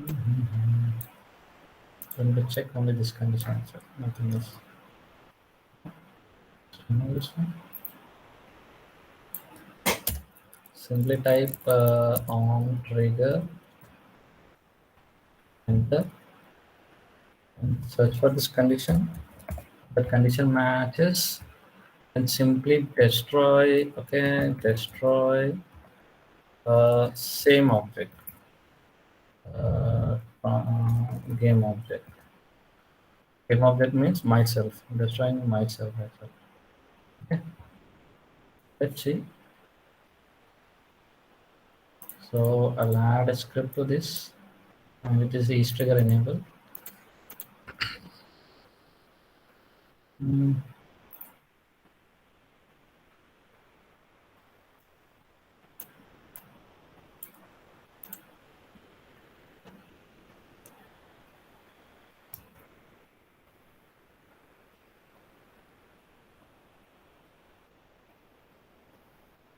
yeah, it's working. So you can design your own point prefab so that design your own point prefab. Instead of adding this material, you can create your own material as well. Just name it, point material. Add some golden color. You can add to this. You can add some animation. Animation. So inside animation, this is point rotate and rotate. Okay, simply I'm adding only one property for this, that is the rotation. Okay, so simply it will be rotating. Record it. Which property you need to rotate? This property, right? Fine. And this should be 360, 360, right? 360, right? So checking the time 36.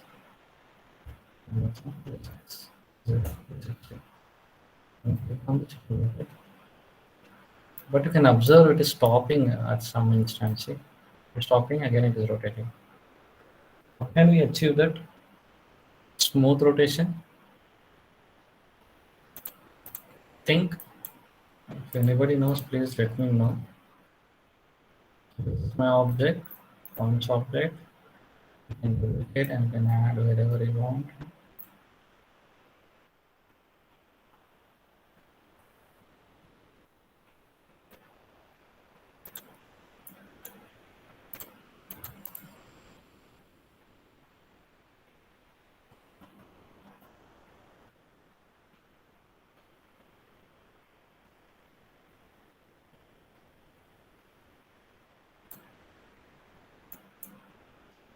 Guys, anybody knows why it is stopping that animation? How can I make a smooth rotation? Any idea?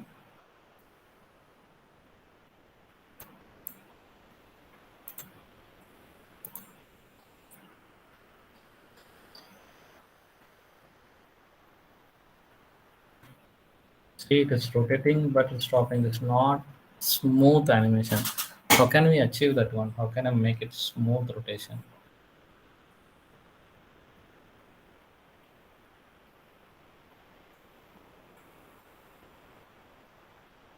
It's stopping, right? You can feel that difference, right?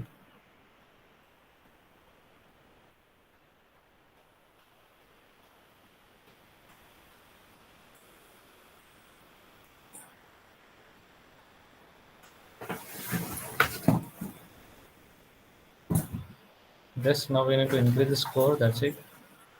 And you can add some particles when you're collecting them.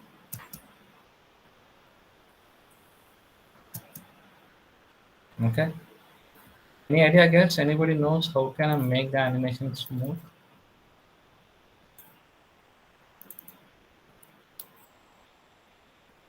Control 6. So here in animation window, we have seen this is called time frame actually. And here we'll be adding your properties and like rotation, scale, and which property you want to do animation.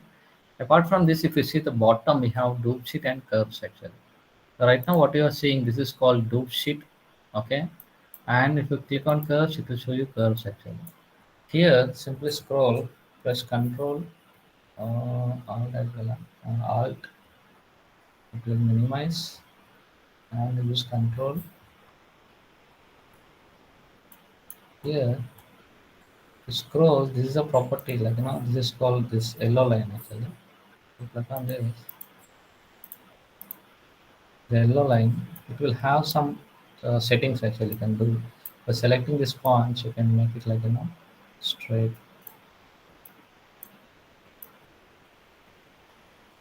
So these are the we call this as you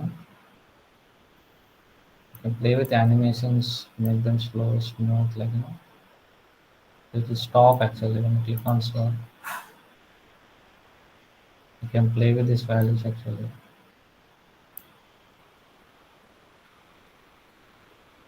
Even when starting also.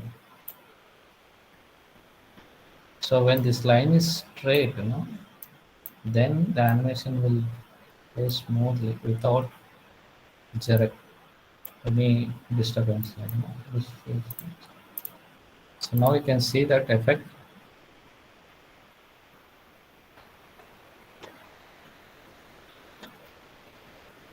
Can you see that effect?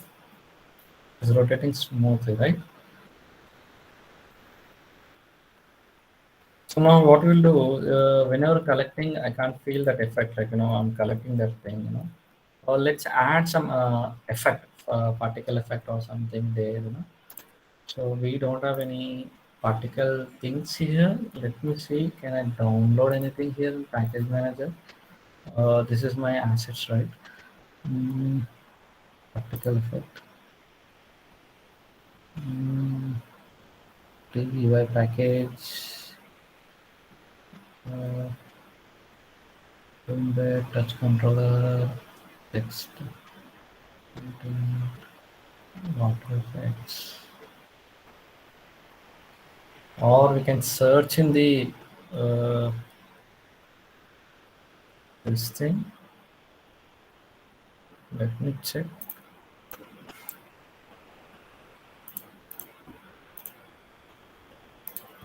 Asset store. In the asset store, simply search for particle effects. And that should be a specific version. It should be free. And I need Unity version should be 2020. Yeah, there are some effects which are already available here. You can pick any particle effects and you can add them at one time. So when you're collecting it. So let's see, let's pick this one. I don't know what it is.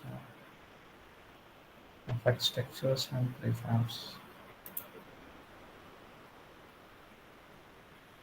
Add to my assets.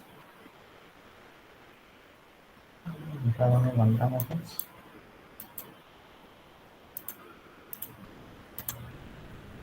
Yeah, we have some effects here. This will work. Accept, yeah. Effects, textures, and prefabs. Okay. So we need to check effects, textures, and prefabs. Refresh this part and just search for the variable names, effects, effects, textures, and prefabs, and simply download it and import. So we have any scripts here? We don't have any scripts, so we won't get any issues. Sometimes, issues will be scripts only. If it is having an, or if it is referring in older packages, then obviously we'll get an error section. FX textures, prefabs we have here. Let's see. So this is the scene, default scene what they have given us. Something is wrong with textures. What's happening? Okay. Blur, plane, fire, smoke, dust, recaps. Get back to our level. Let's test here itself. What's happening? Okay. Let's add some here. Spark.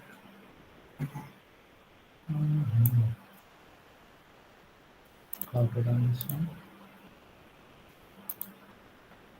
It's not all visible actually.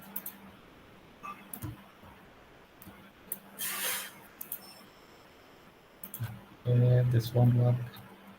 Let's pick something else here. Fire explosion. I heard this word. Particle effects. You can select that. Yeah, it's working. Smoke. Fine. Explosion. We'll use this variable for so when you're collecting something, what you're doing here, you're destroying object, right? Before that, we'll try to spawn them. Okay, public game object or uh, okay. Before destroying, we'll first spawn them. So how to spawn? We have seen like instantiate is the function which helps you to instantiate effect. Where you want to spawn this one? Myself, my position at my position. So where is my position?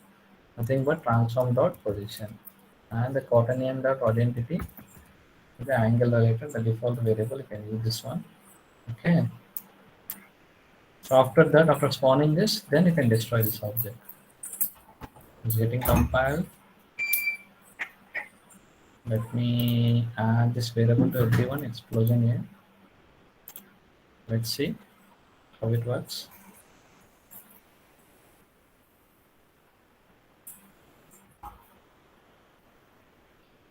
It's working fine, right?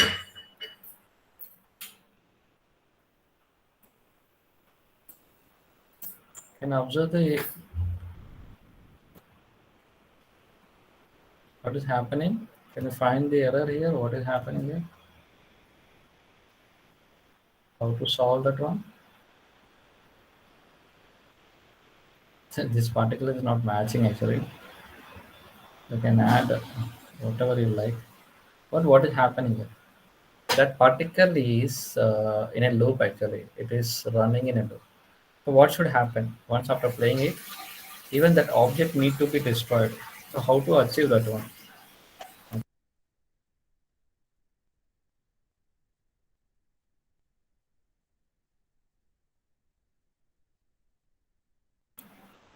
Okay. So what we'll do means whenever you're spawning this, to make sure this need to be destroyed after some time. You have seen this as well yesterday. So simply click on destroy, destroy. Okay. Add this variable and add some time. After 1 second, whatever you are spawning the particle effect that need to be destroyed after 1 second. Okay. Get back here. So we got player. Let it move a little bit back.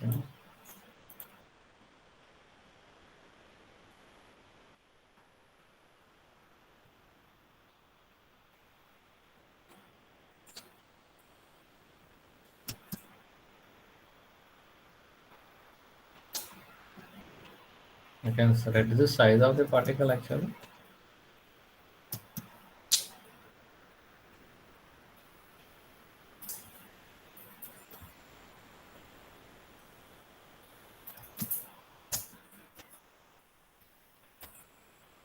I need to increase the size of this collider. Then it looks good actually. So where is the door? Increase the size of this door as well. Okay. Or actually let me delete this. Let me delete this. There is a door here, right? Okay. Yeah.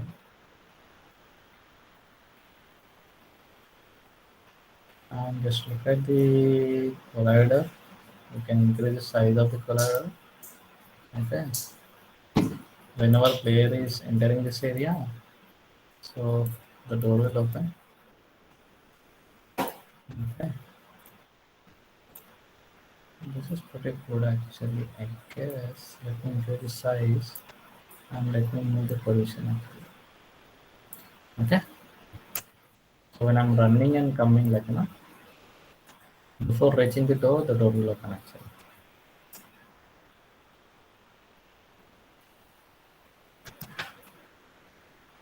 Beautification is all depends upon your, the way you think the output will be like that. That's it. And you need assets as well when you're designing. That is very important, I guess. I hope we have done with some part. What did it say, guys? I'm collecting, but I need what I need. Score. I need to increase the score. Try part. I need to increase the score. This variable I need to update actually. Okay. Let's do that and let's wind up. Okay. Mm, this is my score. Something is missing here. Let me add some image. Top left.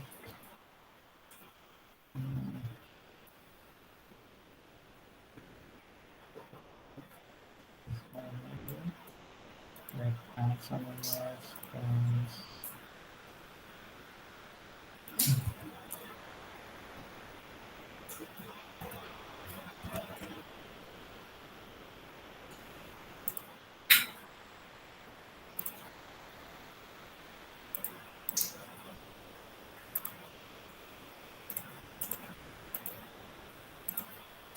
Simple.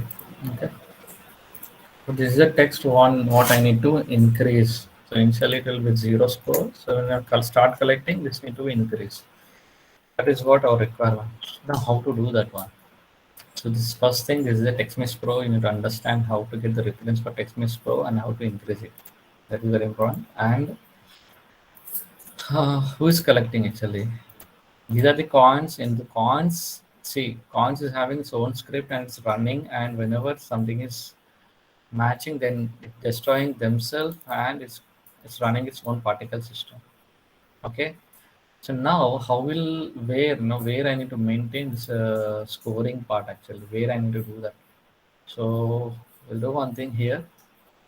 Okay. Uh, Player is having its own scripts, not required to disturb this part. Better maintain a different script, like create a main script, C# main script, or something like generally called game managers. Will maintain this part. So here we'll have some variables like public. This is my text mesh pro, right? Text mesh pro TMP, and it is TMP exact TMP pro.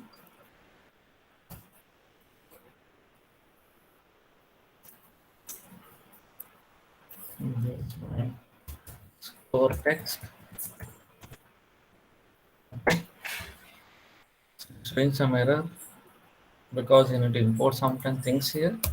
Okay, using TMP pro. Okay, I don't know what is this. Text.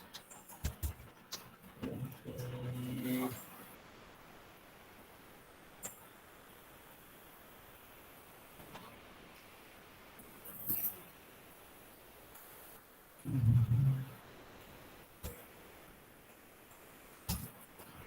TMP text. We have to use TMP text.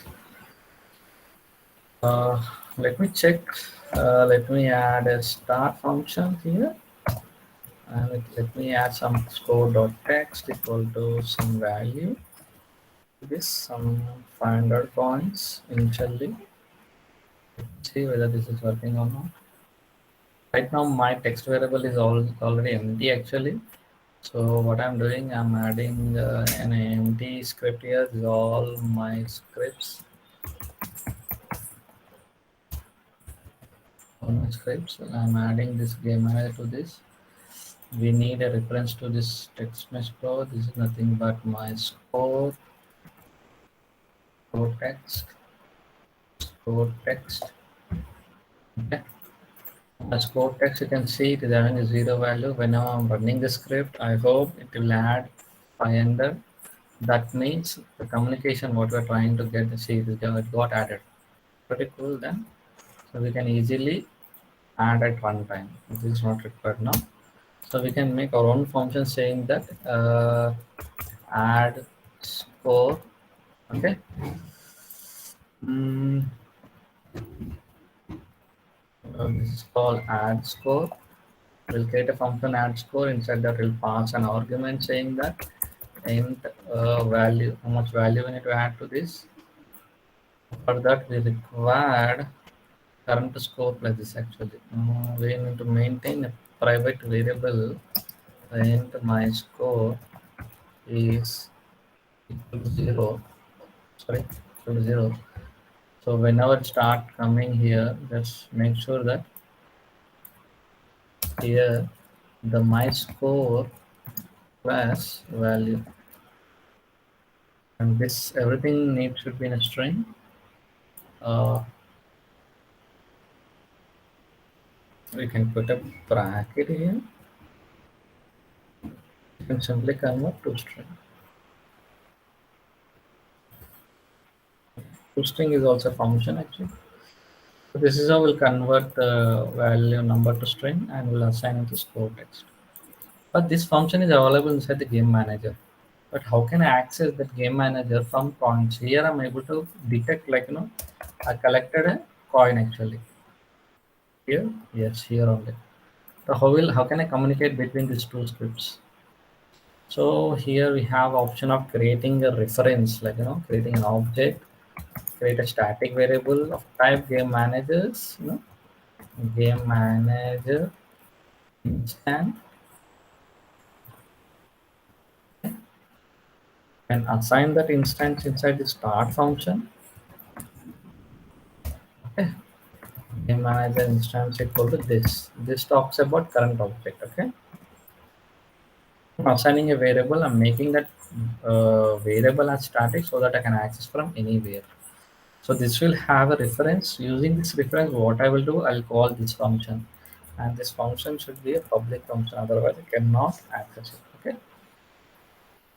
So now from coin script, what I will do, simply I'll call game manager dot game manager instance dot add score, and simply I'll pass some each coin will have some 5, or you can do a random number. It's up to you.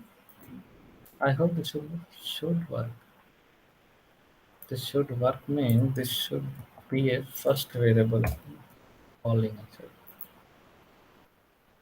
Otherwise, you're destroying the object. That means the script will be destroyed actually. So this function will not call. So almost done, guys. We are done with the script related part. Here is my course text, and let's see.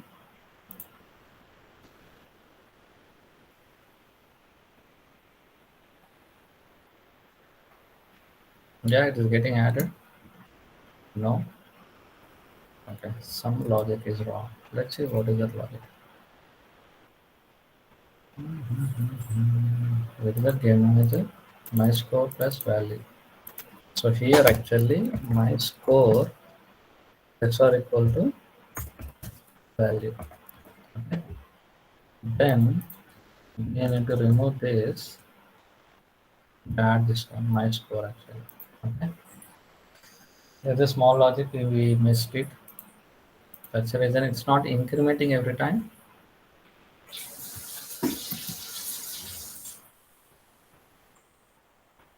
It's 5, it's 10 now, it's 15.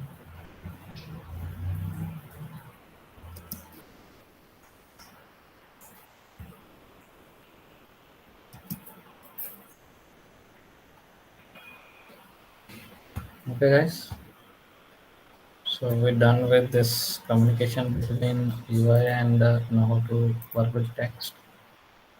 How to increase it when you're using text mesh pro, you have to import mandatory to make sure that how to import this package, then only you can able to access the text related. If it's a normal UI, you can have a text actually, we have a text actually. Even that is not visible because you can import Unity using the Unity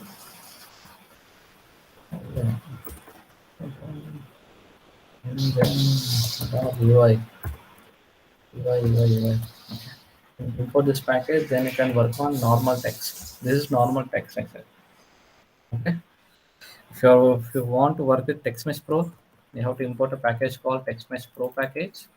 Then only you can able to access a related text mesh pro classes actually.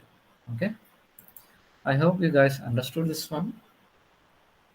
So we are done with UI system, like like adding score, and we are seeing collecting the objects as well.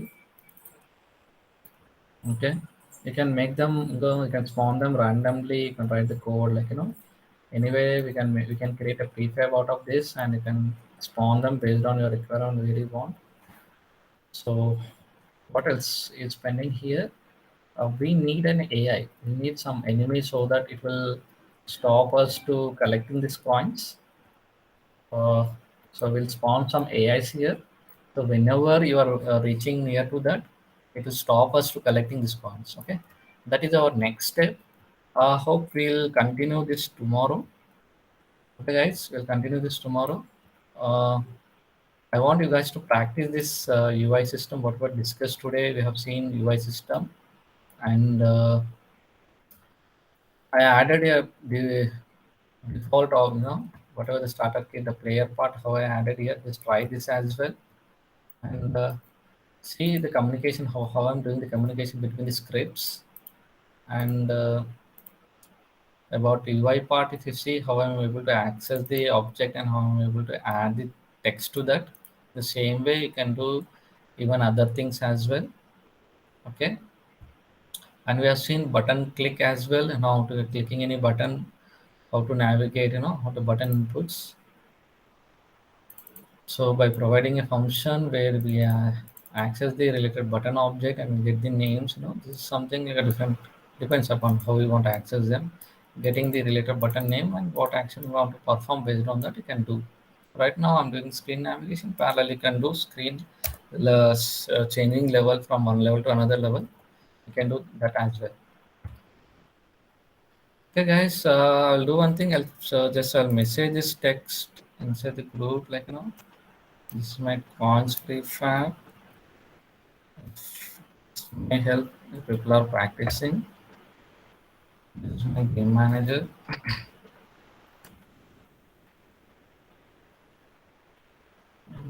You can this also.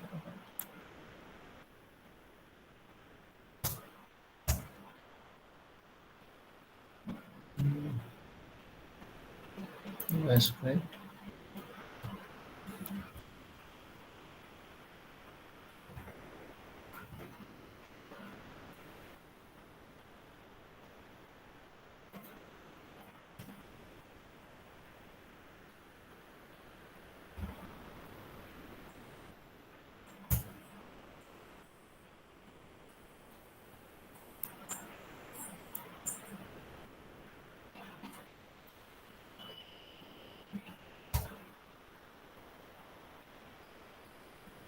I don't know why I'm unable to copy the whole text actually for US script. I'll do one thing, I'll copy only the function here. Button click function. Okay. Yeah. In player script, we have used this one actually. Let me remove this.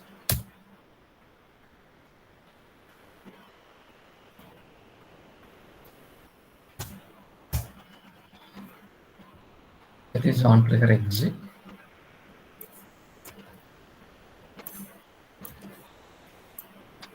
This is on trigger enter. This is a third person controller which I'm using, and I'm getting the reference out of that. And check that one. Guys, any doubts here about UI system or anything else?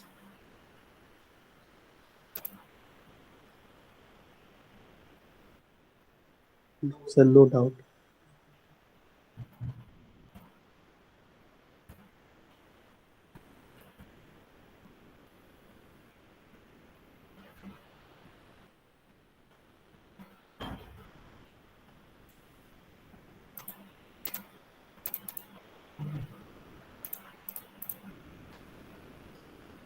Okay, inside Canvas, we have anything else here to discuss? Okay.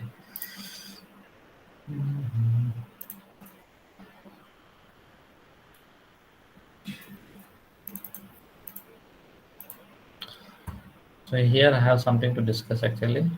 So when I'm clicking on this play button, why, what is happening?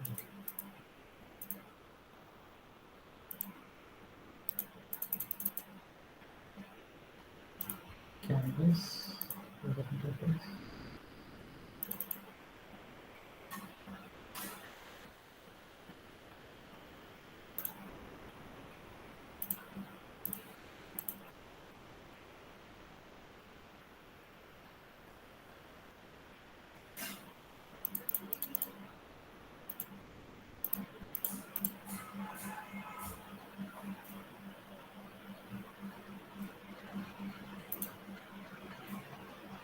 This one.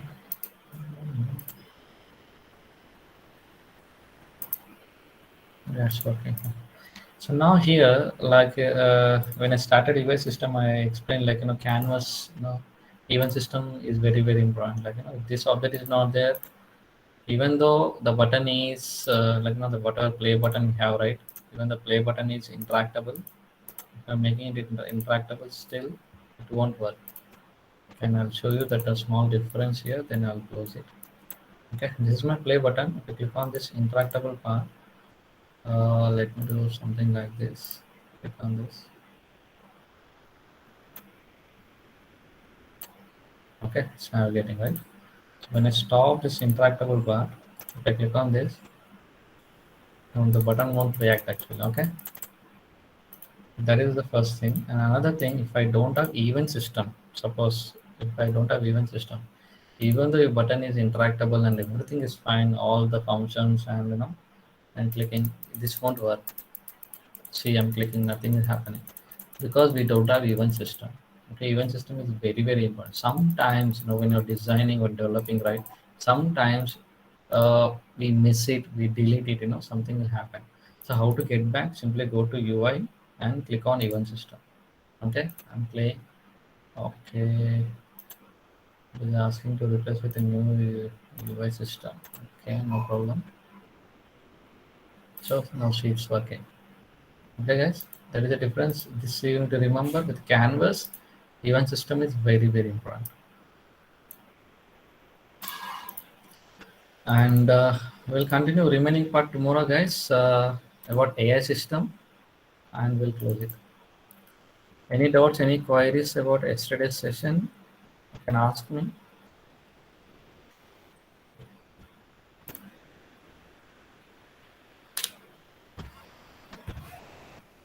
Okay, guys, if you have any queries, I'm available, or otherwise, I'll stop the section. Okay, sir. Okay. Okay, guys, then so tomorrow at what time we have again? So we have planned it to be at the same time like Same today, so time, 7 p.m. 7 p.m. Okay. Okay, guys, see you tomorrow. Please do practice. Yeah. Okay, so thank you to all the participants and thank you to sir as well. Thank you. Bye bye.